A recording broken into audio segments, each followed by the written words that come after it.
Kyle Klingman with Track Wrestling, and we have a treat here. We have an entire family, a wrestling family, on with us. It's the Modders. Andy is the dad, two-time NCAA champion from Penn State.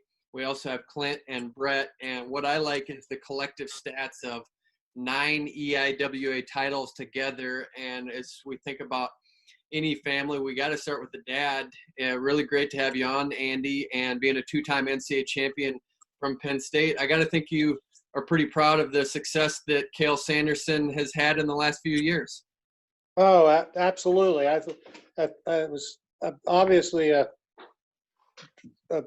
unbelievable that he took the job when I'll never forget talking to all my friends at Penn State. I'm thinking, well, I wish the Nationals wasn't. I think the Nationals was like the second year he was at Penn State was going to be in Philadelphia. I said, I wish the Nationals would be like a year later, because I'm sure he could probably win it in like 3 years. Well, I mean, I was wrong, because he won it the next year in Philadelphia. So I mean, that was, and he's been doing it ever since. So, and they're going to be the returning national champs next year as well. So I'm sorry to say that, because we didn't have the Nationals this year. What drew you into going to Penn State initially?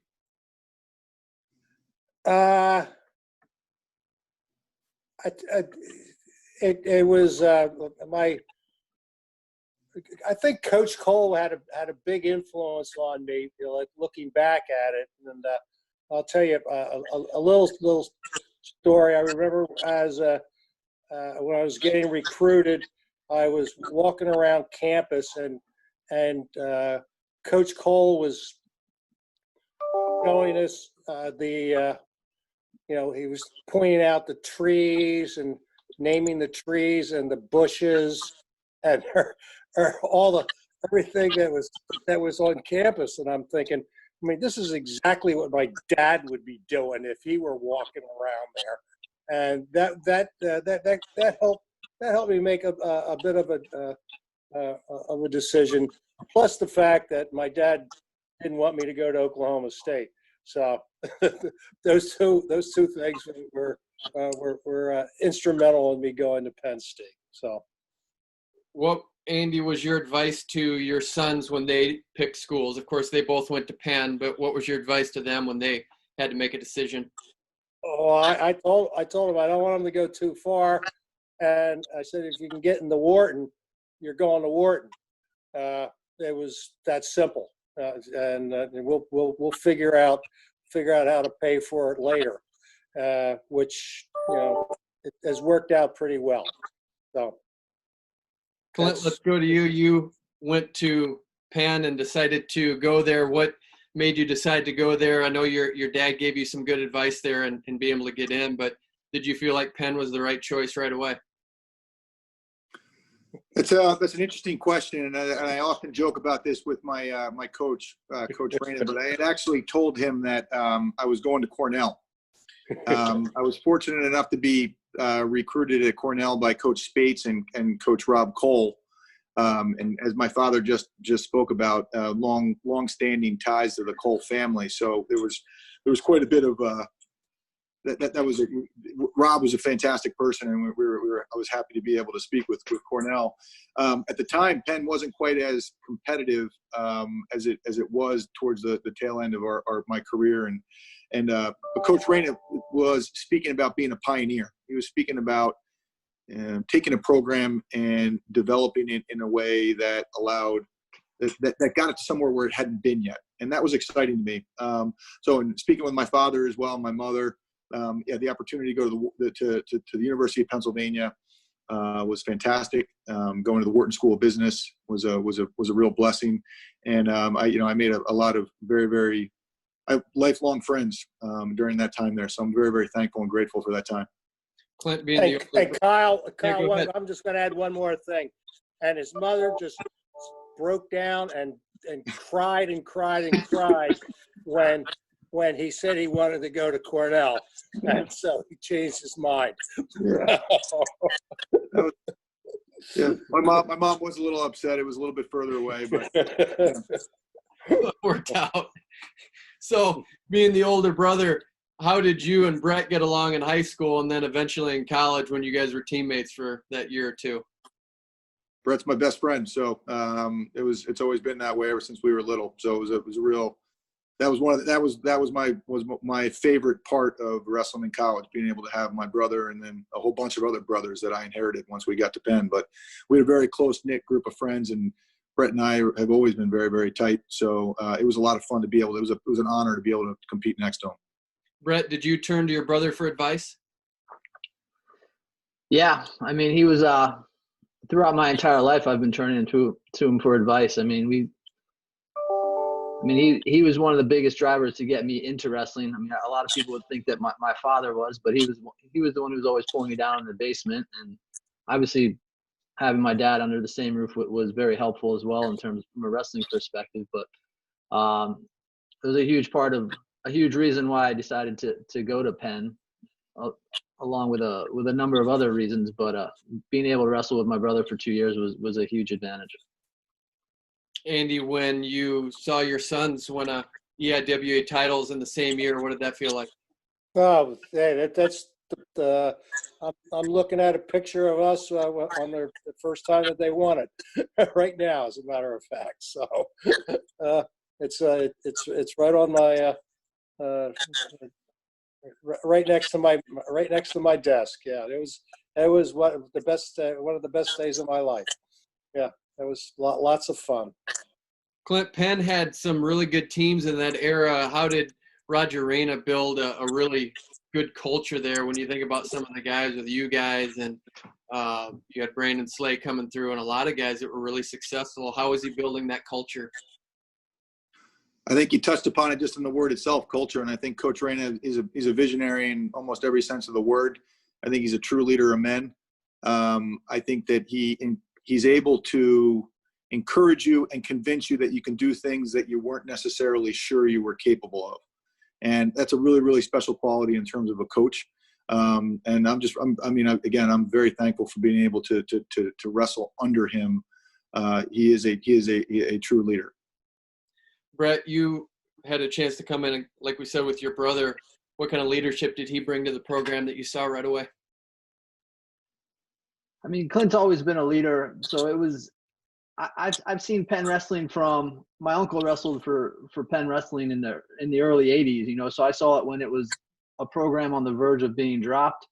I saw it when my brother got into in 1992. It was kind of, Coach Reyna had it on the upswing, and I witnessed that entire process, and I witnessed like stepping into the room with Clint as the captain. I mean, it was just, yeah. I mean, he had a tremendous amount of leadership on that team, and again, to echo his sentiments. I mean, Coach Reyna,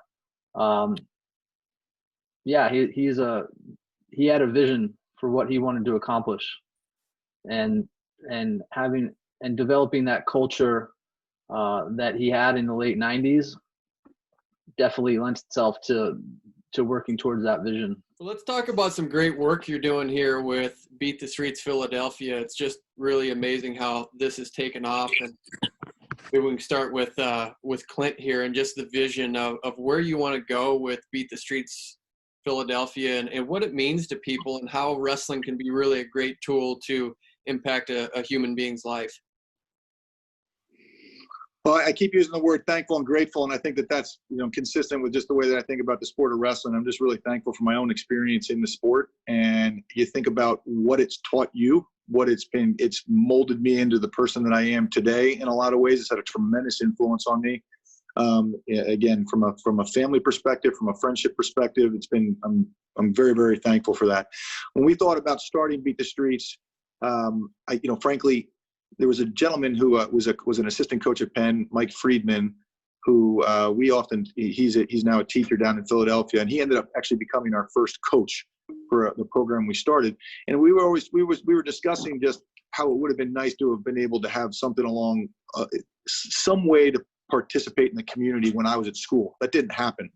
So then when we thought about we saw what was going on in New York, and they're the real trailblazers in terms of being able to come up with the concept. We were paying attention to that most certainly, and then Brett came in contact with a gentleman who told us about people keep calling me here, a gentleman down in Camden, New Jersey, right across the river from Philadelphia, who was speaking about a bunch of kids wrestling on a 10-by-10 mat. And so we decided to send down. We were fortunate to be able to send down a mat and a bunch of shoes, headgears, warm-ups, and then we decided to set up Beat the Streets Philadelphia properly and formally. And really, when you think about the program initiative and what it is that we often speak about, it's altering life's trajectory is the way that we always think about it. And very early on, we were thinking about the ability to take someone from where they are and change where they're ending up. And we've always, when you think about the analogy of an ocean-bound vessel going across from New York Harbor across the Atlantic, if you change the trajectory of that pathway just by a few degrees, and then do that over a sustained period of time, you end up in a very different spot. So that's the goal. That's the goal of what we're trying to do. We're trying to take kids from where they are and provide them with the resources and the tools necessary to be able to get to somewhere better. And whether or not that means winning wrestling matches or just, in some cases, learning how to read, we're trying to, again, meet them where they are and help them to get to somewhere better. Brett, this has been a family project too, family legacy, where you have all been involved. How have the Modders been able to collectively make an influence on Beat the Streets Philadelphia? I mean, it definitively has been a family initiative. My brother and I are both founding members of the board. My sister's on the board. My father has worked with Beat the Streets, but I mean, it's also been very much a group effort. I mean, we started this. My brother and I started this with three other very close high school friends in Kirk Fullerton, Brian Hamlet, and Ed McBride. So I think, while yes, the Modder family has had a big hand in helping to develop Beat the Streets Philly into what it is today, it's definitively been a much larger group effort. How often do you get people having success stories coming back and telling you the influence of what Beat the Streets did for them? I think that's happening. You guys can chime in if you think other. I think that's happening more and more now, and it's like, sure, you're starting to see guys where with wrestling success and take that wrestling success to the Division I level. We've had guys wrestle for Drexel and Penn, and Angel Garcia just won a junior national title. He's getting a full ride to Ryder, and that's all fantastic. But for me personally, I think I get most excited when you hear stats like Ben Reeder is he runs our mentoring program, and he threw out a stat the other day on one of his podcasts that in Philadelphia the high school graduation rate is roughly 68%. For the 1,100 kids that we deal with it in Beat the Street Philly, it's closer to that graduation rate is somewhere north of 98%. So I think that is what I'm most proud of with Beat the Streets Philly, like those success stories that might not necessarily make headlines, but you have kids that aren't dropping out of school, making bad decisions and ending up in a much worse position versus like seeing things through, looking to go to the next level, whether it be in trade school, college, or whatever.